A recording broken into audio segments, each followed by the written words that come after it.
या देवी सर्वभूतेषु माँ भुवनेश्वरी रूपेण संस्थिता नमस्तस्यै नमस्तस्यै नमस्तस्यै नमो नमः। आज जानेंगे गुप्त नवरात्रि के चौथे दिन माता भुवनेश्वरी की कथा। तो चलिए आज जानते हैं उनके बारे में। 10 महाविद्याओं में से देवी भुवनेश्वरी को चौथे स्थान पूजा जाता है। अपने नाम के अनुरूप ही ये पूरे तीनों लोकों की स्वामिनी है। प्रतीक से संबंधित होने के कारण देवी की तुलना मूल प्रकृति से भी की जाती है। आधा शक्ति भुवनेश्वरी स्वरूप में भगवान शिव के समस्त लीला विलास की सहरचनी है, यानी सखी है। तो चलिए आज हम आपको इनके जन्म से जुड़ी पौराणिक कथा के बारे में बताते हैं। एक बार मधुकैटभ नामक दैत्य ने पूरी पृथ्वी पर हाहाकार मचा रखा था। तब सभी देव मिलकर भगवान विष्णु के पास गए और उनको अपनी निद्रा का त्याग करने के लिए प्रार्थना करने लगी, ताकि वे जल्दी से उठकर मधुकैटभ को मारकर उनकी रक्षा करे। भगवान विष्णु ने निद्रा का त्याग किया, तब जागृत हुए और उन्होंने 5000 वर्ष तक मधुकैटभ नामक दैत्यों से युद्ध किया। बहुत अधिक समय तक युद्ध करते हुए भगवान विष्णु थक गए और वे अकेले ही युद्ध कर रहे थे। अंत में उन्होंने अपने अंतःकरण की शक्ति योग माता आधा शक्ति से सहायता के लिए प्रार्थना की। तब देवी ने उन्हें आश्वस्त किया कि वे उन दोनों को दैत्य को अपनी माया से मोहित कर देगी। योग माता आधा शक्ति की माया से मोहित कर दैत्य भाई भगवान विष्णु से कहने लगे कि हमारा वध ऐसे स्थान पर कर जहाँ न ही जल हो और न ही स्थल हो। भगवान विष्णु ने दोनों दैत्य को अपनी जांघ पर रखकर अपने चक्र से उनके मस्तक को देह से अलग कर दिया। इस प्रकार उन्होंने मधुकैटभ का वध किया, परंतु वे केवल निमित्त मात्र ही थे।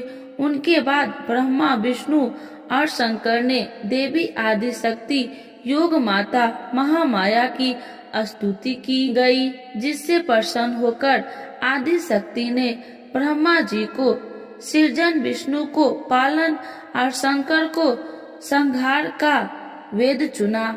ब्रह्मा जी ने देवी आदि शक्ति से प्रश्न किया कि अभी चारों ओर केवल जल ही जल है, फैला हुआ है। पंच तत्व गुण तन मताए और इंद्रिया कुछ भी नहीं है, व्यापन नहीं है। यद्यपि तीनों देव शक्तिहीन है। देवी ने मुस्कुराते हुए उस स्थान पर एक सुंदर विमान को प्रस्तुत किया और तीनों देवताओं को विमान पर बैठाकर अद्भुत चमत्कार देखने का आग्रह किया गया। तीनों देव के विमान पर आसीन होने के पश्चात वह देवी विमान आकाश में उड़ने लगा और उड़कर ऐसे स्थान पर पहुंचा जहां जल नहीं था। वह विमान वायु की गति से चलने लगा था। एक सागर के तट पर पहुंचा। वहां का दृश्य अत्यंत मनमनोहर था और उनके प्रकार से पुष्प वाटिकाओं से सुशोभित था। तभी वहां देवों ने एक पलंग पर एक दिव्य गंगा को बैठे हुए देखा। देवी ने रक्त पुष्प की माला और रक्तांबर धारण कर रखी थी। तब पास अंकुश और अभय मुद्रा धारण किए हुए देवी भुवनेश्वरी त्रिदेवों को सन्मुख दृष्टि गोचर उदती सूर्य के प्रकाश से समा कांतिमयी थी। ये सब देखने के बाद भगवान विष्णु ने अपने अनुभव से शंकर तथा ब्रह्मा जी से कहा कि ये साक्षात देवी जगदम्बा महामाया है और इसके साथ ही यह देवी हम तीनों और संपूर्ण चराचर जगत की कारण रूपा है। तीनों देव ने भगवती भुवनेश्वरी की स्तुति करने के निमित्त उनके चरणों के निकट गए। तीनों देवों ने देवी के चरण कमल के नख से सन्मुख जगत को देखा। ये सब देखने के बाद त्रिदेव यह समझ गए कि देवी संपूर्ण ब्रह्मांड की जननी है। देवी भुवनेश्वरी की पौराणिक उत्पत्ति। एक लोकप्रिय देवी भुवनेश्वरी की कहानी के अनुसार माँ भुवनेश्वरी लौकिक महासागर और अन्य महाविद्याओं से प्रकट हुई, जो साक्षात अंधकार के खिलाफ भगवान शिव की लड़ाई में सहायता करने के लिए ही। कहा जाता है कि देवियों ने भगवान शिव को राक्षस से हराने और ब्रह्मांड से संतुलन बहाल करने के लिए आवश्यकता शक्ति या दिव्य ऊर्जा प्रदान की थी। मिथक एक अन्य संस्करण में यह कहा जाता है कि भुवनेश्वरी भगवान ब्रह्मांड के निर्माण भगवान ब्रह्मा के सामने प्रकट हुए और उनसे पूरे ब्रह्मांड पर शासन करने की शक्ति प्रदान करने का अनुरोध किया। ब्रह्मा ने उनकी इच्छा पूरी की और वो ब्रह्मांड का अवतार बन गई, जो सभी चीजों को बनाने वाले, रखने और नष्ट करने में सक्षम थी। देवी भुवनेश्वरी कहानी कहती है कि देवी भुवनेश्वरी को पृथ्वी का रूप धारण करने के लिए कहा जाता है और पृथ्वी या पृथ्वी के तत्व से जुड़ा हुआ है। पृथ्वी देवी के रूप में उन्हें भूमि की उर्वरता वृद्धि और बहुतायत के लिए जिम्मेदार माना जाता है। हिंदू पौराणिक कथाओं में भुवनेश्वरी को अंतरिक्ष के तत्व में भी जोड़ा जाता है, जिसे प्राथमिक तत्व माना जाता है, जिससे अन्य सभी तत्व उत्पन्न होते हैं, जैसे सारी सृष्टि के स्रोत के रूप में देखा जाता है। देवी भुवनेश्वरी की पूजा हिंदू धर्म में अनुयायी आमतौर पर माँ भुवनेश्वरी मंत्र और ज्योतिष के माध्यम से देवी भुवनेश्वरी की पूजा करते हैं। पूजा में देवी का प्रसाद और प्रार्थना की एक श्रृंखला शामिल है। यह देवता की छवि है। आज सुनते हैं नवरात्रि की चौथी देवी कुष्मांडा की पावन कथा। तो एक बार बोलिए प्रेम से कुष्मांडा माता की जय, भगवती माता की जय। नवरात्रि के चौथे दिन देवी कुष्मांडा के रूप में पूजा जाता है। अपनी मंद हल्की हंसी के द्वारा अंड यानी ब्रह्मांड को उत्पन्न करने के कारण इस देवी को कुष्मांडा नाम से अभिहित किया गया है। जब सृष्टि नहीं थी, चारों तरफ अंधकार ही अंधकार था, तब इसी देवी ने अपने इष्ट हस्त से ब्रह्मांड की रचना की थी। इसीलिए इसे सृष्टि की आदि स्वरूपा या आदि शक्ति कहा गया है। इस देवी की 8 भुजाएं हैं, इसलिए अष्टभुजा कहलाई। इनके 7 हाथों में क्रमशः कमंडल, धनुष, बाण, कमल, पुष्प, अमृत पूर्ण कलश, चक्र तथा गदा है। 8वें हाथ में सभी सिद्धियों और निधियों को देने वाला जपमाला है। इस देवी का वाहन सिंह है और इन्हें कुम्हरे की बलि प्रिय है। संस्कृत में कुम्हरे को कुष्मांड कहते हैं, इसीलिए इस देवी को कुष्मांडा। इस देवी का वास सूर्य मंडल के भीतर लोक में है। सूर्य लोक में रहने की शक्ति क्षमता केवल इन्हीं में है, इसीलिए इनके शरीर की कांति और प्रभाव सूर्य की भांति ही दैदीप्यमान है। इनके ही तेज से 10 दिशाओं अलौकिक है। ब्रह्मांड की सभी वस्तुओं को प्राणियों में इन्हीं का तेज व्याप्त है। अचंचल और पवित्र मन से नवरात्रि के चौथे दिन इस देवी की पूजा आराधना करना चाहिए। इससे भक्तों के रोग और शोक का नाश होता है तथा इसे आयु, यश, बल और आरोग्य प्राप्त होता है। ये देवी अत्यंत सेवा और भक्ति से ही प्रसन्न होकर आशीर्वाद देती है। सच्चे मन से पूजा करने वाले को सुगमता की परम पद प्राप्त होता है। विधि विधान से पूजा करने पर भक्त को कम समय में ही कृपा का सूक्ष्म भाव अनुभव होने लगता है। ये देवी आधियों व्याधियों से मुक्त करती है और उसे सुख, समृद्धि और उन्नति प्रदान करती है। अंततः इस देवी की उपासना से भक्तों को सदैव तत्पर रहना चाहिए। तो एक बार बोलिए प्रेम से कुष्मांडा माता की जय, भगवती माता की जय। नवरात्रि के चौथे दिन करे माँ कुष्मांडा की आरती। चौथा जब नवरात्र हो कुष्मांडा को ध्याते, जिसने रचा ब्रह्मांड यह पूजन उनका। आदि शक्ति कहते जिन्हें अष्टभुजी है रूप, इस शक्ति के तेज से कहीं छाव कहीं धूप।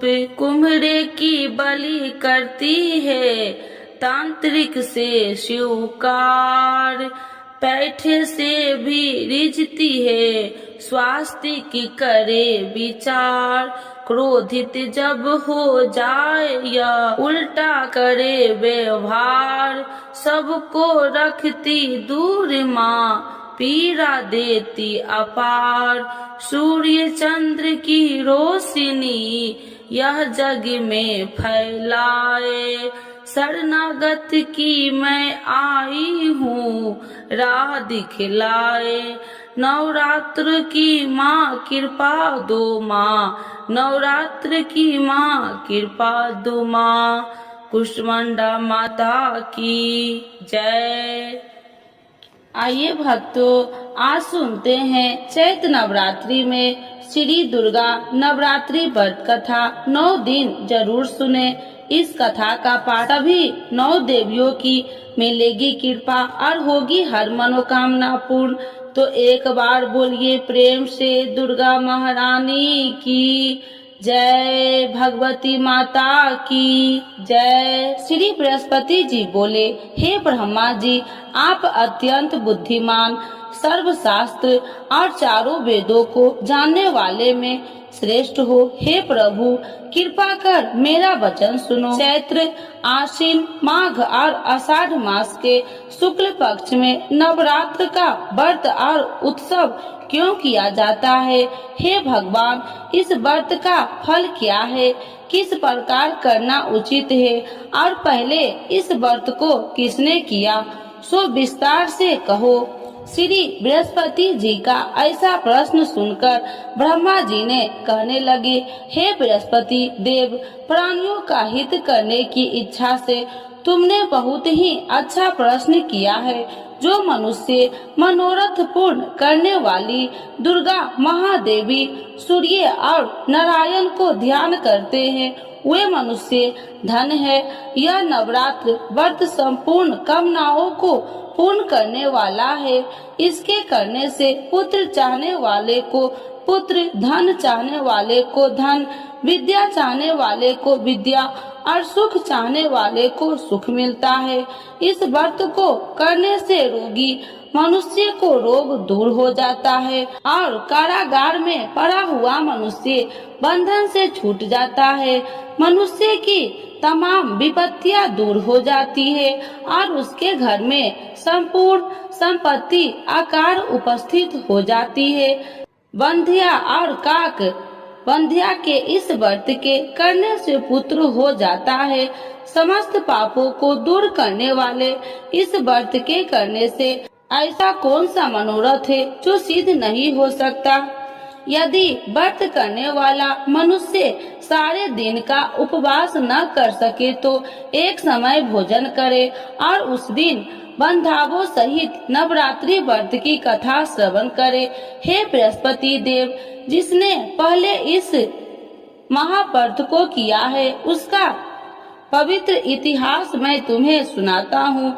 तुम सावधान होकर सुनो। इस प्रकार ब्रह्मा जी के वचन सुनकर बृहस्पति जी श्री ओम बोले, हे ब्राह्मण, मनुष्य को कल्याण करने वाले इस व्रत के इतिहास को मेरे लिए कहा। मैं सावधान होकर सुना। श्री ओम रहा हूँ, आपकी शरण आई हूँ, मुझ पर कृपा करो। ब्रह्मा जी बोले, पीठित नाम के मनोहर नगर में एक अनाथ नाम का ब्राह्मण रहता था। वह भगवती दुर्गा का भक्त था। उसके संपूर्ण सद्गुणों से युक्त मानो ब्रह्मा की सबसे पहली रचना हो ऐसी अर्थात नाम वाली सुमित नाम की एक अत्यंत सुंदर कन्या पैदा हुई। वह कन्या सुमित अपने घर के बालकपन में अपनी सहेलिया के साथ कीड़ा करती हुई इस प्रकार बढ़ने लगी जैसे शुक्ल पक्ष में चंद्रमा की कला बढ़ती है। उसका पिता प्रतिदिन दुर्गा की पूजा और होम किया करता था। उस समय वह भी नियम से वहाँ उपस्थित होती थी। एक दिन वह सुमित अपनी सखियों के साथ खेलने लग गई और भगवती के पूजन में उपस्थित नहीं हुई। इसके पिता को पुत्री की ऐसी असावधानियां देखकर क्रोध आया और पुत्री से कहने लगे कि हे दुष्ट पुत्री, आज प्रातः से तुमने भगवती की पूजा नहीं किया। इस प्रकार मैं किसी कुष्ठी और जय माता दी दरिद्र मनुष्य के साथ तेरा विवाह करूंगा।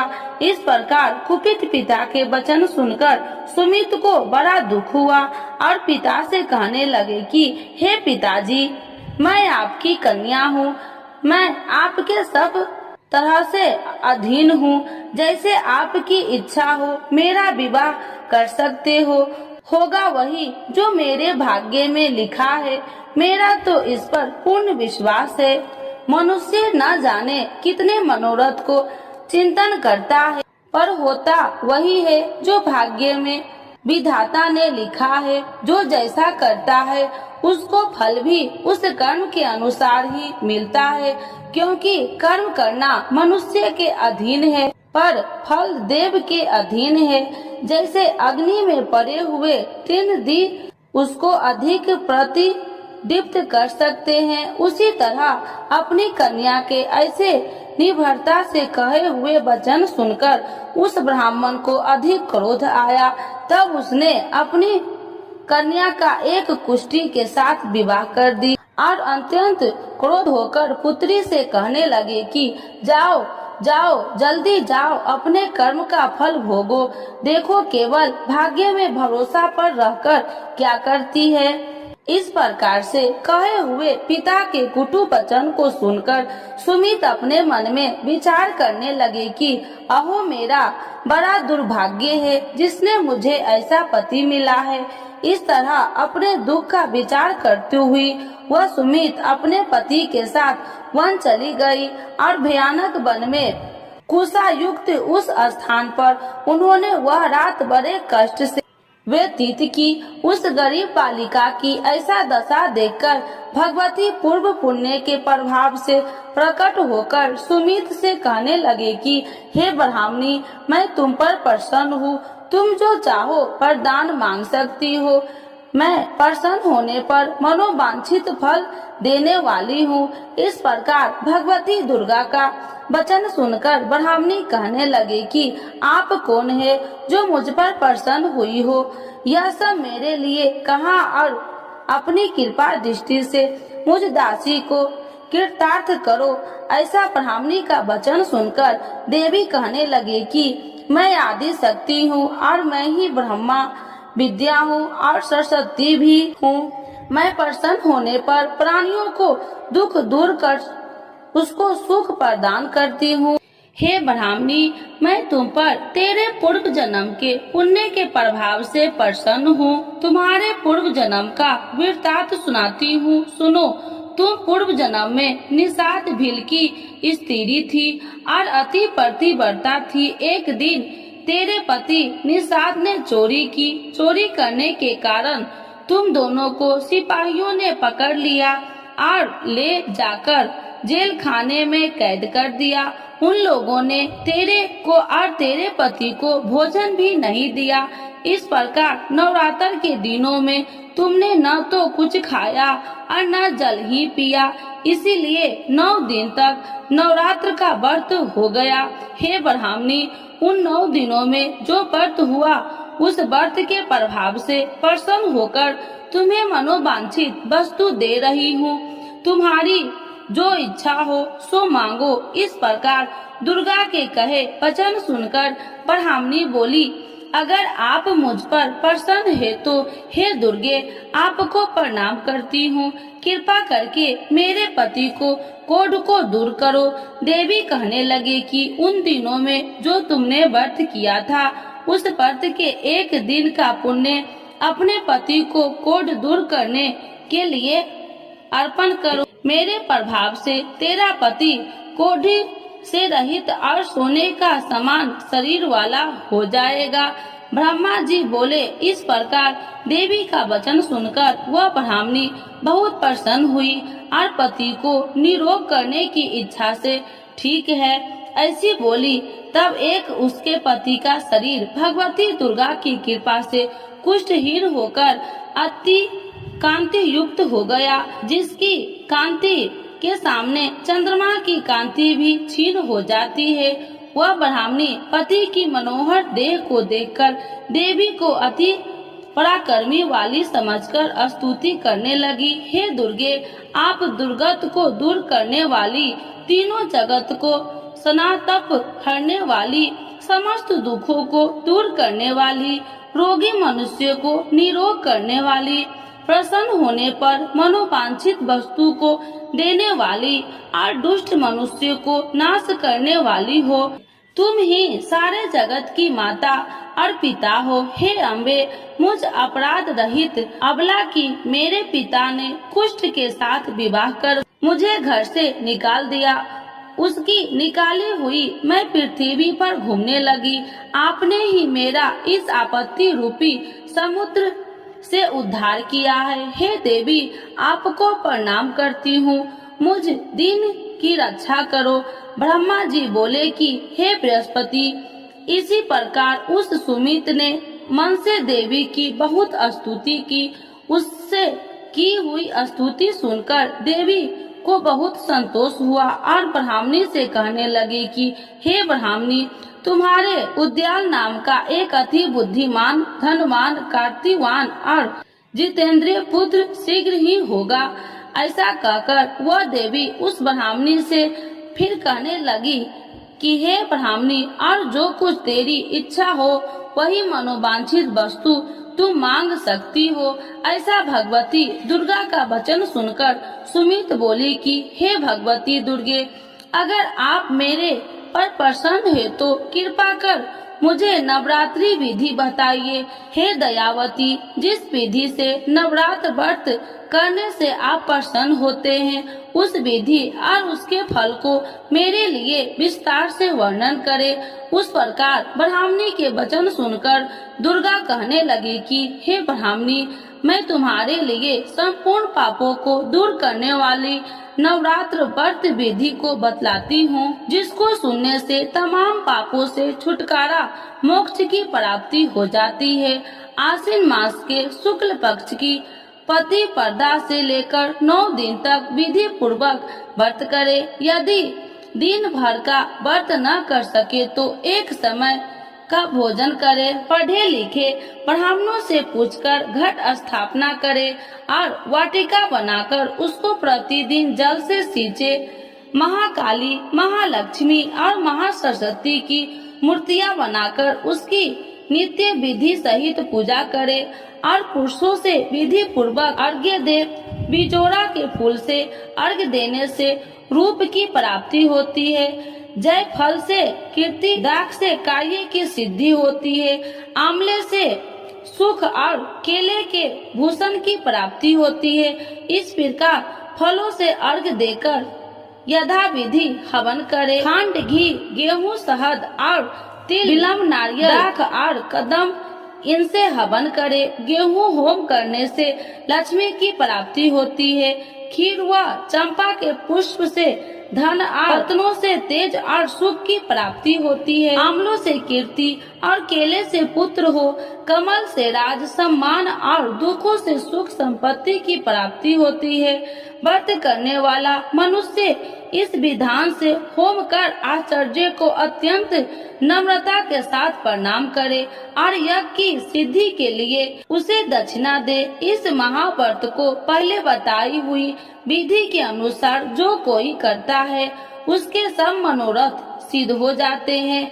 इसमें तनिक भी संशय नहीं है। इन 9 दिनों में जो कुछ दान आदि किया जाता है उसका करोड़ों गुना फल मिलता है। इस नवरात्रि के व्रत से अश्वमेध यज्ञ का फल मिलता है। हे ब्राह्मणी, इस संपूर्ण कामनाओं को पूर्ण करने वाले उत्तम व्रत को तीर्थ, मंदिर अथवा घर में ही विधि के अनुसार करे।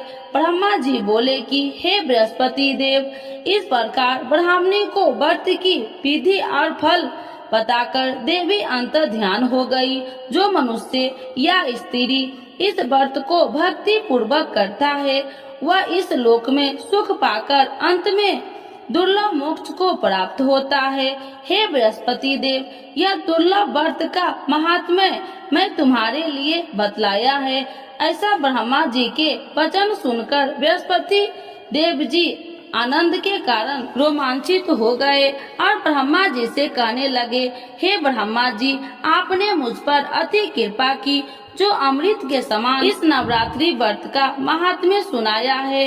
हे प्रभु, आपके बिना और कोई इस महात्म्य को सुन सकता है। ऐसा बृहस्पति जी के वचन सुनकर ब्रह्मा जी बोले कि हे बृहस्पति देव, तुमने सब प्राणियों का हित करने वाले इस व्रत अलौकिक व्रत को पूछा है, इसीलिए तुम धन्य हो। यह भगवती शक्ति संपूर्ण लोकों को पालन करने वाली है। इस महादेवी के प्रभाव को कौन नहीं जान सकता है। तो एक बार बोलिए प्रेम से दुर्गा महारानी की जय, नव दुर्गा माता की जय, भगवती माता की जय।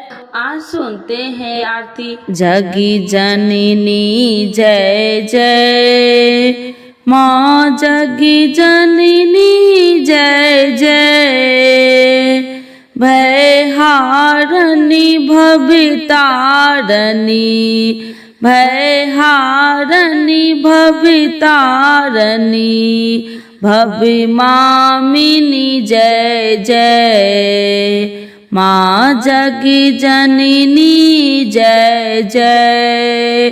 तू ही सती चित सुखमय शूद्र ब्रह्म रूपा, मैया शूद्र ब्रह्म रूपा, सत्य सनातन सुंदर, सत्य सनातन सुंदर, परि शिव सुर भूपा, माँ जगी जननी जय जय। आदि अनादि अनामय, अविचल अविनाशी, मैया अविचल अविनाशी, अमल अनंत अगोचर, अमल अनंत अगोचर, अजि आनंद राशि, माँ जगी जननी जय जय। अभिकारी अधिहारी, अकल कलाधारी, मैया अकल कलाधारी, करिता विधि भरिता हरि, करिता विधि भरिता हरि, हरि संहारकारी, माँ जगी जननी जय जय। तू विधि बधू रमा, तू उमा महामाया, मैया उमा महामाया, मूल प्रकृति विद्या तू, मूल प्रकृति विद्या तू, तू जननी जाया, माँ जगी जननी जय जय। राम कृष्ण तू सीता, बजरानी राधा, मैया बजरानी राधा, तू वली छाव कल्प दुम, तूवल छाल कलपिदुम हारिणी सब बाधा। माँ जगी जननी जय जय। दस विद्या नवि दुर्गा नाना शास्त्री करा। मैया नाना शास्त्री करा। अष्टमातिका योगिनी अष्टमातिका योगिनी नबि नबि रूप धरा। माँ जगी जननी जय जय। तू परिधाम निवासिनी महाविलासिनी तू। मैया महाविलासिनी तू। तू ही श्मशान बिहारिणी तांडव विलासिनी तू। माँ जगी जननी जय जय। सूर्य मुनि मोहिनी शोभ्या तू शोभा धारा। मैया तू शोभा धारा। विभीषण विकट स्वरूपा विभीषण विकट स्वरूपा प्रलयमयी धारा। माँ जगी जननी जय जय। तू ही स्नेह सुधामयी तू अति गरल मना। मैया तू अति गरल मना। रत्न विभूषित तू ही रत्न विभूषित तू ही अस्थितना। माँ जगी जननी जय जय। मूलाधार निवासिनी इहि परिसिद्ध पदे। मैया इहि परिसिद्ध पदे। कालातीता काली कालातीता काली कमिला तू बरि दे। माँ जगी जननी जय जय। शक्ति शक्ति धर तू ही नित्य अवेदमयी। मैया नित्य अवेदमयी। भेद प्रदर्शिनी वाणी भेद प्रदर्शिनी वाणी विमिले वेदितई। माँ जगी जननी जय जय। हम अति दीन दुखी माँ विपत्ति जाल घेरे। मैया विपत्ति जाल घेरे। है कपूत अति कपटी है कपूत अति कपटी परिबालक तेरे। माँ जगी जननी जय जय। निज स्वभाव बसी जननी दया दृष्टि कीजे। मैया दया दृष्टि कीजे। करुणा कर करुणामयी करुणा कर करुणामयी चरण शरण दीजे। माँ जगी जननी जय जय। माँ जगी जननी जय जय। मैया जगी जननी जय जय। भय हारणी भवितारणी भय हारणी भवितारणी भविभामिनी जय जय। माँ जगी जननी जय जय। दुर्गा महारानी की जय। माता रानी की जय।